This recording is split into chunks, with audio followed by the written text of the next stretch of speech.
Check Your Health is brought to you in part by Intermountain Healthcare and the Utah Department of Health.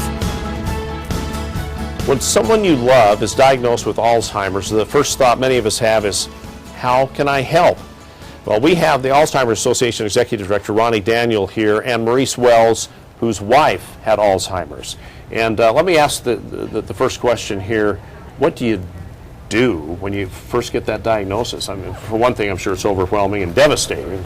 Absolutely. So one of the things that's most important as a caregiver to know is, while you're so desperately trying to take care of your loved one, it's important to take care of yourself as well. Yeah, and that's where it's a long haul. It is, and so we want to make sure to remind people who are caregivers to go see your doctor, get a regular checkup, make sure your health is in good shape, and then eat healthily, exercise, keep active while you're taking care of your loved one as well. Yeah, because it can take a toll on you if you don't do those Absolutely. things, and you need some help as well, some outside help. Right. Yeah. And the Alzheimer's Association is definitely here. We have care groups, support groups for our caregivers. Mm-hmm. We have resources available to help make the journey a little bit easier. Now, Maurice, tell us a little bit about your experience. Your wife had Alzheimer's, and Yeah. initially when you found out, I mean, When she was first diagnosed, it was a little bit devastating. Yeah. And not shortly thereafter, I took an early retirement so that I could be with her. And at first, she was doing most of the work, and I was just along for the ride.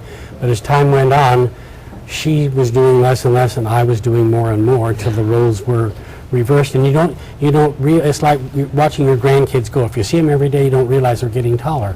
But so in her case, you didn't see that she was doing less and less, and that you were doing more and more, until you took a long-term perspective. now, did it take, I'm sure it did take a toll on you, but what kind of help did you get? I went to the Alzheimer's Association. They were very helpful. Looked on the internet, went to the library, tried to find out everything I could about that. Went to the county. I find the counties have a lot of resource information that they can share. And so I learned as much about it as I could and got involved with support groups. Most people with Alzheimer's are older, and their caregivers are usually older, and they wait until they're going underwater for the third time before they say, I could use a little help here. So once you get that diagnosis, when you need to really be proactive then. Yeah, and we love to talk to people when they're early on in the process. Alzheimer's disease is the only one that doesn't have a way to cure it, and we can help people have a better quality of life. All right. Well, thanks, gentlemen, so much for coming in, and check with the Alzheimer's Association for more information. Right. All right, back to you. So many people have